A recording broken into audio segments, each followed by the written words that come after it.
La sylviculture mélangée à couvert continu, une autre façon de cultiver nos forêts. Une série proposée par la Forêt irrégulière École du Bougès grâce à l'appui de Radio Margeride et du FOGEFOR Lozère. Chapitre 3. Mettre en pratique la sylviculture mélangée à couvert continu. Épisode 1. L'acte clé, le martelage, avec la participation de Coralie Dereau et Loïc Mouline du Centre national de la propriété forestière d'Occitanie.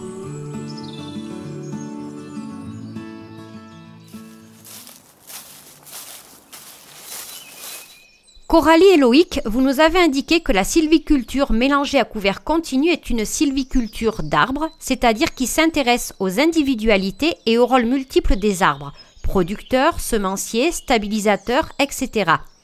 Travailler pour ou avec eux passe par l'opération de martelage. Est-ce que vous pouvez nous rappeler aujourd'hui en quoi cela consiste et pourquoi c'est une opération si importante ? Oui Nathalie, alors le martelage provient du mot marteau.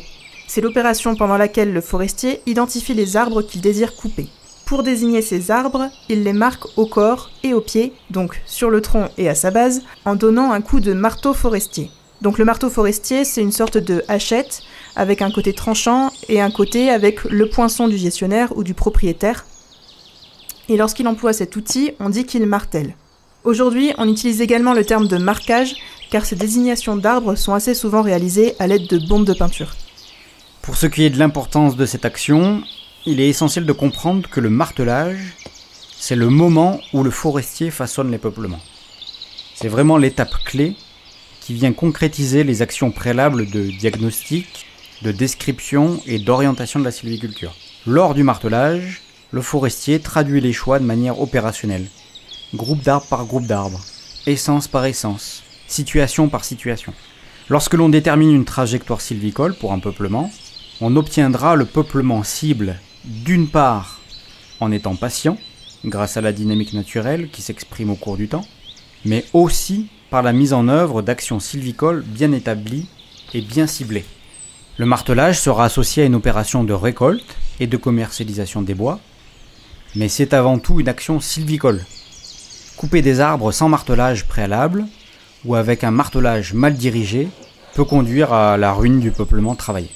Mais justement, comment peut-on être sûr que le martelage est adéquat et correspond aux objectifs fixés ? Le forestier a une idée assez claire des ingrédients dont il dispose et de ceux qui lui manquent. Le niveau de capital sur pied est compatible avec la production et le renouvellement du peuplement est fixé. La composition en essence escomptée est imaginée.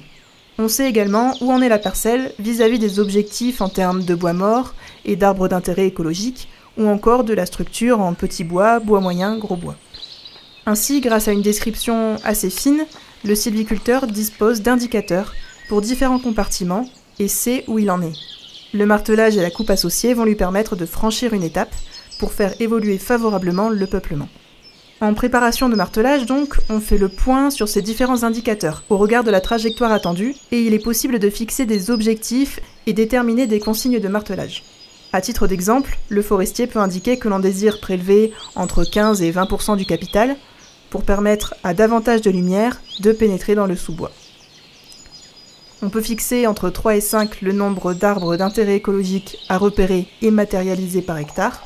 Il est également possible de demander à ce que tous les feuillus, éventuellement rares sur la parcelle, soient préservés, voire favorisés, etc. Grâce à cette préparation et la détermination d'indicateurs de réussite, une direction pertinente au martelage est donnée. C'est également un moyen de contrôler qu'il a été bien réalisé selon les consignes déterminées avant l'intervention.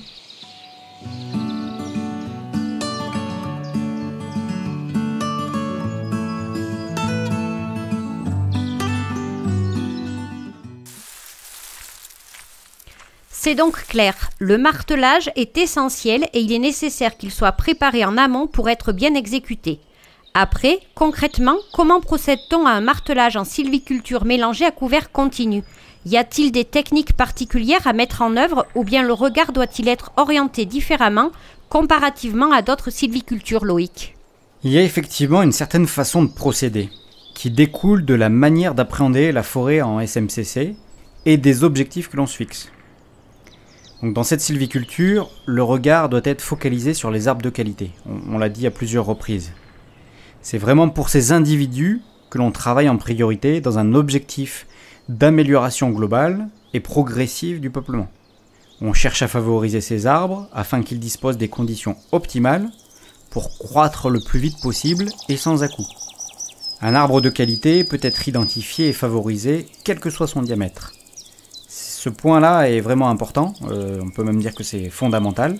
Et il est préférable de travailler pour un joli petit bois que pour un gros bois de qualité médiocre. On met alors en place une méthode pour identifier cet arbre de qualité et trouver les individus qu'il est le plus intéressant de couper à son profit.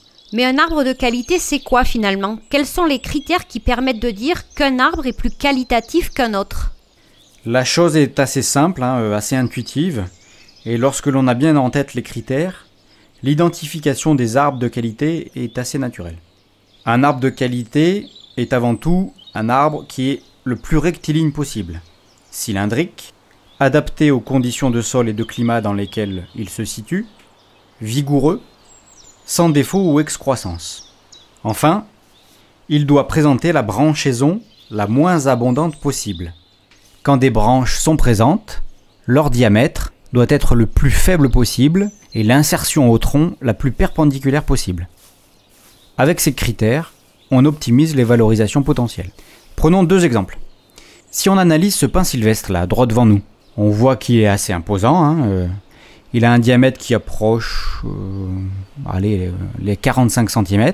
Il est vigoureux, avec un houppier bien développé, qui lui permet une activité photosynthétique conséquente. Par contre, on voit qu'il a des grosses branches. Certaines dépassent les 10 cm de diamètre, et la première de ces branches là, elle est implantée à moins de 2 mètres du sol. Donc cet arbre, il est gros, il est sain, mais ce n'est pas un arbre de qualité au regard du critère branchaison. La filière ne pourra vraisemblablement pas le valoriser correctement, et au mieux en sciage pour du coffrage ou de l'emballage. Son voisin là par contre, là tu vois, 4 mètres derrière, il est bien plus petit. Il a un diamètre, lui par contre là, d'à peu près 20 cm. Il est élancé, il est bien équilibré. Ses branches sont garnies en aiguilles vertes, donc il est parfaitement vigoureux. On voit qu'il est aussi cylindrique, et chose importante, il n'a plus une seule branche sur 6 mètres de hauteur. Donc c'est un arbre très intéressant. Si on le coupe aujourd'hui, il partirait pour faire du papier, ou au mieux du sciage palette, parce qu'il a un petit diamètre. Si on le conserve et qu'on l'aide, il deviendra un arbre en capacité de produire de la menuiserie premier choix. C'est un vrai arbre de qualité. C'est pour ce genre d'individus qu'il faut travailler. Ce sont ces individus qui permettent à terme de maximiser les recettes liées à la vente de bois.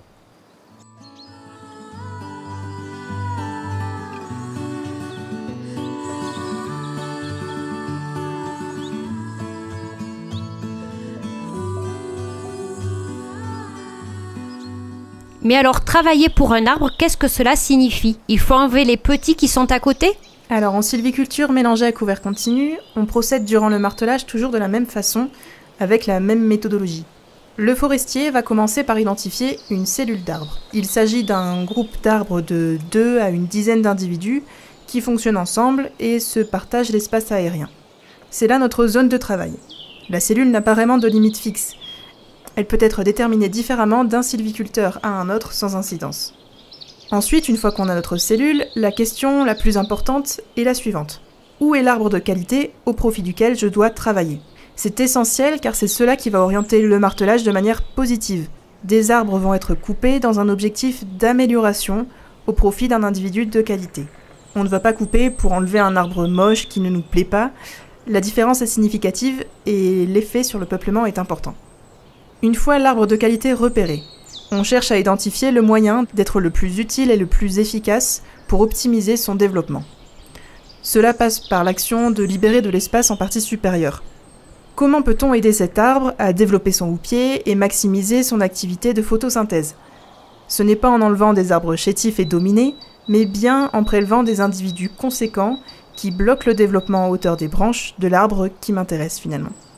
Et pour compléter ce que vient d'expliquer Coralie, si je reprends l'exemple de ce joli petit pin sylvestre, différentes options s'offrent à nous en termes de désignation.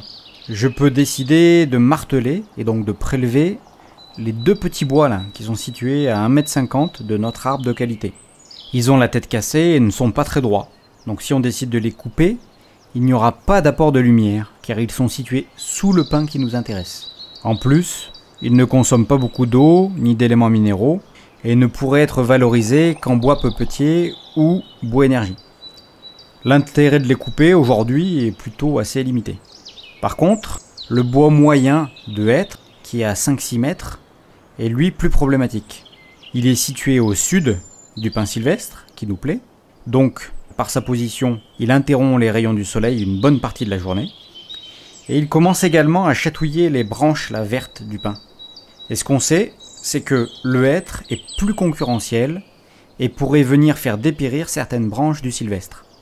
Ainsi, il apparaît clairement que c'est ce hêtre qu'il convient de marteler si le sylviculteur désire favoriser le pin de qualité.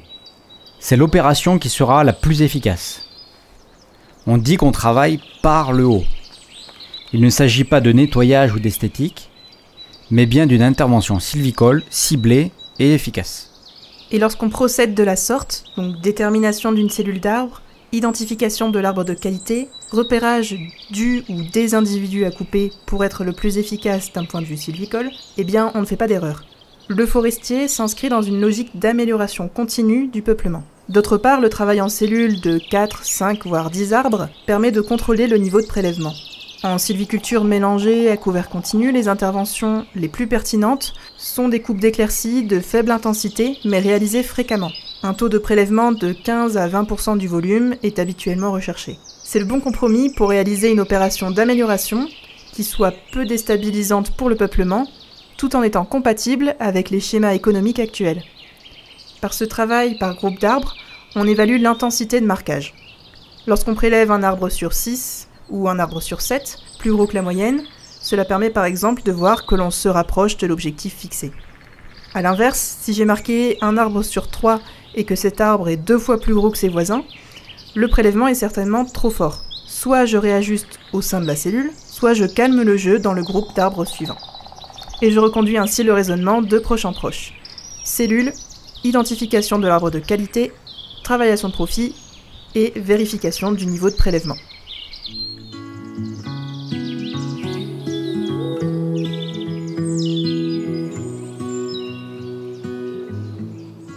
J'ai bien compris que la recherche de la qualité est donc au centre de toutes les attentions et c'est cet aspect qui doit focaliser le regard des forestiers lorsqu'ils effectuent un martelage en SMCC.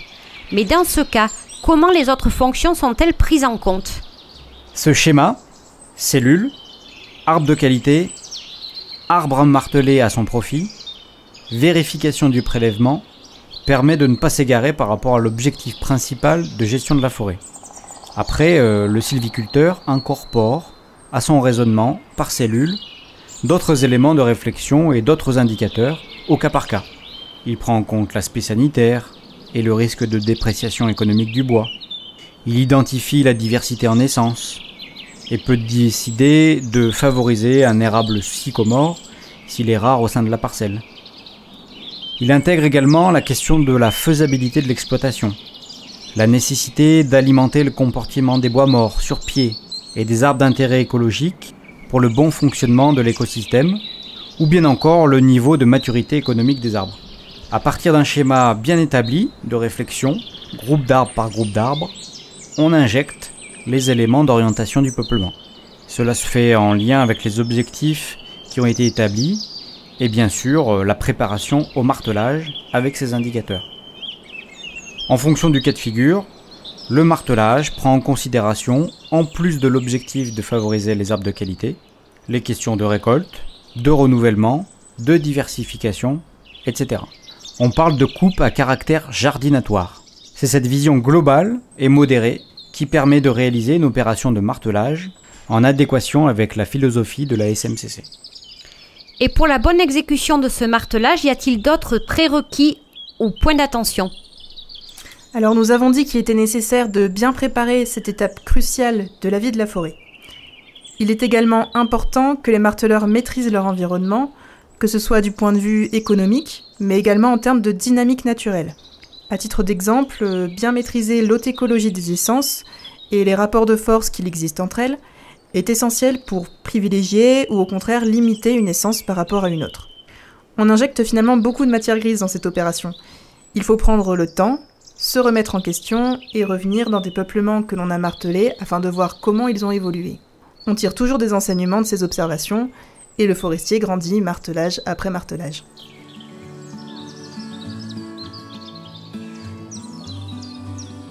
Nous vous donnons rendez-vous au prochain numéro pour le chapitre 3, mettre en pratique les principes de la sylviculture mélangée à couvert continu, et son second épisode consacré aux éléments de fonctionnalité de l'écosystème forestier. Ce programme a été réalisé grâce au financement du Fonds FEADER et de la région Occitanie, avec l'appui de la DRAF Occitanie.